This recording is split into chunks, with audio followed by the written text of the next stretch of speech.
தமிழ்நாட்டுல வாக்காளர் பட்டியல் சிறப்பு தீவிர திருத்தம், அதாவது SIR special intensive revision November 4, 2025 தொடங்கியிருக்கு. தமிழ்நாடு உட்பட மொத்தம் 9 மாநிலங்கள் மற்றும் புதுச்சேரி உள்ளிட்ட 3 யூனியன் பிரதேசங்கள்ல SIR பணிகள் நடந்துட்டு இருக்கு. பீகார் மாநிலத்துல சட்டமன்ற தேர்தலுக்கு முன்னாடி நடத்தப்பட்ட SIR பல சர்ச்சைகளுக்கு உள்ளானுச்சு. தமிழ்நாட்டிலையும் திமுக உள்ளிட்ட பல்வேறு கட்சிகள் SIR மேற்கொள்றதுக்கு எதிர்ப்பு தெரிவிச்சிருந்தாங்க. அதே வேளையில அதிமுகவும் பாஜகவும் இதுக்கு ஆதரவு தெரிவிச்சிருந்தாங்க.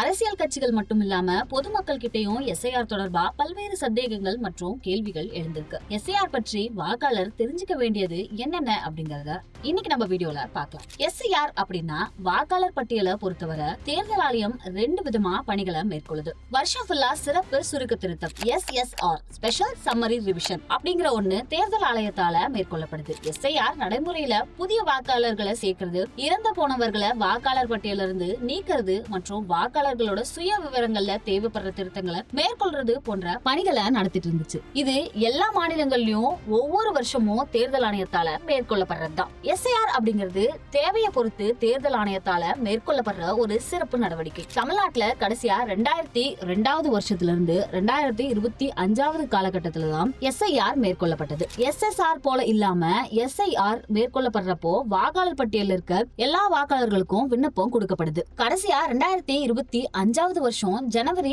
1 வெளியிடப்பட்ட வாக்காளர் பட்டியல் படி தமிழ்நாட்டுல சுமார் 6.36 கோடி வாக்காளர்கள் இருக்காங்க. நவம்பர் 4 தொடங்கி பிப்ரவரி 7 முடிவடைகிற இந்த SIR பணிகள் 5 கட்டங்களா நடைபெறும்னு தேர்தல் ஆணையம் அறிவிச்சிருக்காங்க. இந்த பணிகளை வாக்குச்சாவடி நிலை அலுவலர்கள் மேற்கொள்றதுக்காக அவங்களுக்கு அக்டோபர் 7 இருந்து நவம்பர் 3 வரையும் சிறப்பு பயிற்சியும் கொடுத்திருக்காங்க. இந்த சிறப்பு பயிற்சி கொடுத்ததுக்கு அப்புறமா 5 கட்டங்களா அவங்க என்ன பணிகள் மேற்கொள்வாங்க அப்படின்னா, வீடுதோறும் கணக்கெடுப்பு நடத்துறது. அதாவது வாக்காளர் பட்டியல்ல இருக்க எல்லாருமே புதிதா கணக்கெடுப்பு படிவத்தை பூர்த்தி செஞ்சு அலுவலர்கள் கிட்ட கொடுக்கணும். இந்த படிவத்தை ஒவ்வொரு பக்கத்திலயும் வாக்குச்சாவடி நிலைய அலுவலர்கள் வீட்டுக்கே வந்து கொடுப்பாங்க. வாக்காளர்கள் அந்த படிவத்தை பூர்த்தி செஞ்சு அவங்க கிட்ட கொடுக்கணும். ஒவ்வொரு வீட்டுக்கும் குறைஞ்சது 3 முறையாச்சு அலுவலர்கள் வந்து போவாங்க. படிவத்தை சமர்ப்பிப்பதற்கான அத்தாட்சி நகலும் வழங்கப்படும் தேர்தல் ஆணையம் தெரிவிச்சிருக்கு. வாக்காளர்கள் அதே முகவரியில வசிக்கிறாங்களா, யாரேனும் இறந்துட்டாங்களா, இல்ல நிரந்தரமா வேற இடத்துக்கு போயிட்டாங்களா அப்படிங்கறத அலுவலர்கள் சரி பார்ப்பாங்க. இது நவம்பர் 4 இருந்து டிசம்பர் 4 வரையும் நடைபெறும். 2ஆம் கட்டமா விரைவு வாக்காளர் பட்டியல் வெளியிடுவாங்க. டிசம்பர் 4 வரை வாக்காளர்கள் கிட்ட இருந்து படிவங்கள் பெற்று முந்தைய வாக்காளர் பட்டியலோட பொருந்தி போகுதா அப்படின்னு வாக்குச்சாவடி நிலைய அலுவலர்கள் ஆராய்வாங்க. அதுல ஏதாச்சும் முரண்பாடு இருந்தது அப்படின்னா வாக்காளர்கள் கிட்ட விளக்கம் கேட்டு தேர்தல் அலுவலர்கள் தெரிவிப்பாங்க. விரைவு வாக்காளர் பட்டியல் டிசம்பர் 4 வெளியிடப்படும். இந்த காலகட்டத்துல புதிய வாக்காளர்களை பதிவு செய்ய முடியாது. இது எல்லாமே ஏற்கனவே வாக்காளர் பட்டியல்ல இடம்பெற்றிருக்க வாக்காளர்களுக்கு மட்டும்தான். 3ஆம் கட்டமா பெயர் சேர்க்கிறது மற்றும் ஆட்சேபணம் தெரிவிக்கிறது. விரைவு வாக்காளர் பட்டியல் வெளியானதுக்கு அப்புறம் தான் புதிதா வாக்காளர்களை பதிவு செய்யறதுக்கான விண்ணப்பங்கள் கொடுக்கப்படும். விரைவு வாக்காளர் பட்டியல்ல பெயர் விட்டிருந்தாலோ, பழைய வாக்காளர்கள் வேறு இடத்துல புதிதா பதிவு செய்ய வேணும்னாலோ, அல்லது புதிதா யாரானும் இணைக்கப்பட்டதற்கு ஆட்சேபணம் இருந்தாலோ அதற்கான விண்ணப்பம் மூலமா முறையீடு செய்யலாம். இது டிசம்பர் 9 தொடங்கி ஜனவரி 8 வரை மேற்கொள்ளப்படும். 4ஆம் கட்டமா விசாரணை மற்றும் சரிபார்த்தல். வாக்காளர்கள் கிட்ட இருந்து பெறப்படுற முறையீடு மற்றும் ஆட்சேபணைகளை வாக்காளர் பதிவு அலுவலர் ஆராய்வாங்க. ஒவ்வொரு சட்டமன்ற தொகுதிக்கும் ஒரு வாக்காளர் பதிவு அலுவலர் மற்றும் துணை வாக்காளர் பதிவு அலுவலர்கள் இருப்பாங்க. இவங்க இருக்கிறத எல்லாத்தையுமே விரைவா செக் பண்ணி பட்டியலுக்கு தேவையான திருத்தங்களை மேற்கொள்வாங்க. 5ஆம் கட்டமா இந்த 4 கட்டங்களையுமே செஞ்ச எல்லாத்தையுமே சேர்த்து 5ஆம் கட்டத்துல இறுதி வாக்காளர் பட்டியலா, அதாவது 2026 பிப்ரவரி 7 வெளியிடுவாங்க. இந்த SIRக்கு தேவைப்படுற ஆவணங்கள் அப்படின்னு சில ஆவணங்கள் தொகுத்திருக்காங்க.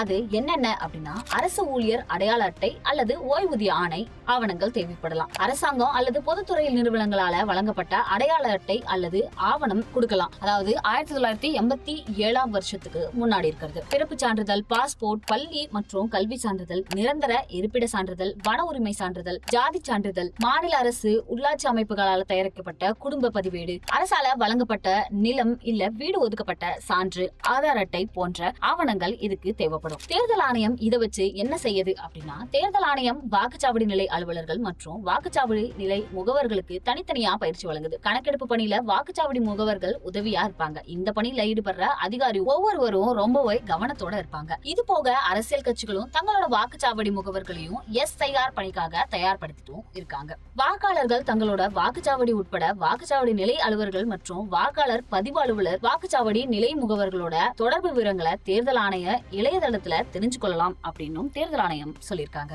இந்த SIR கணக்கெடுக்கப்போ வாக்காளர்கள் என்ன செய்யணும் அப்படின்னா, ஒரு வாக்காளர் அதே முகவரியில தொடர்ந்து வசிக்கிறாங்க அப்படின்னா கணக்கெடுப்பு படிவத்தை பெற்று பூர்த்தி செஞ்சு வாக்குச்சாவடி நிலை அலுவலர்கள் கிட்ட கொடுக்கணும். கணக்கெடுப்பு படிவத்தை சமர்ப்பிக்கின்றப்ப எந்த ஆவணமும் உடன் சேர்த்து வழங்க தேவையில்லை. டிசம்பர் 4ஆம் தேதிக்குள்ள வழங்க முடியாதவங்க ஆட்சேபனை மனுக்கள் சமர்ப்பிக்கும் கட்டத்துல தங்களோட கணக்கெடுப்பு படிவங்களை சமர்ப்பிக்கலாம். குடும்பத்துல சிலர் மட்டும் வெளியூர்ல வெளிநாட்டுல இருந்தா என்ன செய்யணும் அப்படிங்கறத பார்க்கலாம். வாக்காளர்கள் தங்களோட பெயரை நேரடியா பதிவு செய்யணும் அப்படின்னாலும், கல்வி வேலை நிமித்தமா யாரேனும் வெளியூர்ல இருந்து நேரடியா வர முடியாத சூழல்ல இருந்தா குடும்ப உறவினர் ஒருவர் மற்றும் அவங்க சார்பில் உத்தரவாதம் வழங்கி பூர்த்தி செய்யலாம். படிவத்துல அதற்கான தகவல்களும் கொடுக்கப்பட்டிருக்கிறதா சொல்லிருக்காங்க. ஒரே ஊர்ல வேற முகவரியில வசிச்சா என்ன செய்யறது? சில குடும்பங்கள் ஒரே ஊர்ல வேற பகுதிகளில் வசிச்சுட்டு வந்தா கணக்கெடுப்பு நடக்கிறப்போ அவங்க வாக்குச்சாவடி நிலை அலுவலர்கிட்ட கணக்கெடுப்பு படிவத்தை பூர்த்தி செஞ்சு வழங்கணும். இந்த எஸ்ஐஆரால யாருக்கெல்லாம் சிக்கல் ஏற்படலாம்? நிரந்தர முகவரி அல்லது வாக்காளர் பட்டியலில் இருக்க முகவரியில குடும்பத்துல ஒரு உறுப்பினர் கூட வசிக்கல அப்படின்னா அவங்களுக்கு சிக்கல் ஏற்படுற சூழல் இருக்கு. வாக்காளர்கள் தற்காலிகமா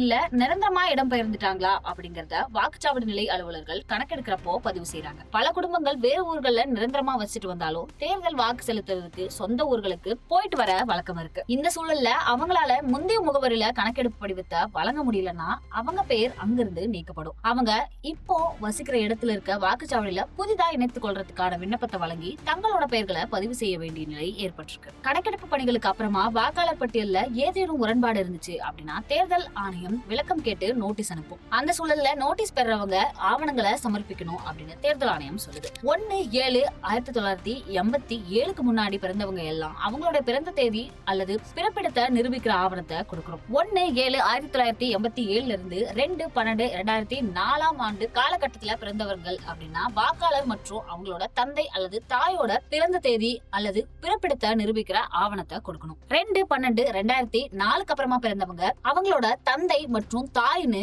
மூவரோட பிறந்த தேதி அல்லது பிறப்பிடத்தை நிரூபிக்கிற ஆவணத்தை கொடுக்கணும்னு சொல்லியிருக்காங்க. இது எல்லாமே கணக்கெடுப்பு படிவம் சமர்ப்பிச்சதுக்கு அப்புறமா தேர்தல் அலுவலரால விளக்கம் கேட்கப்பட்டவங்களுக்கு மட்டுமே பொருந்தக்கூடியது.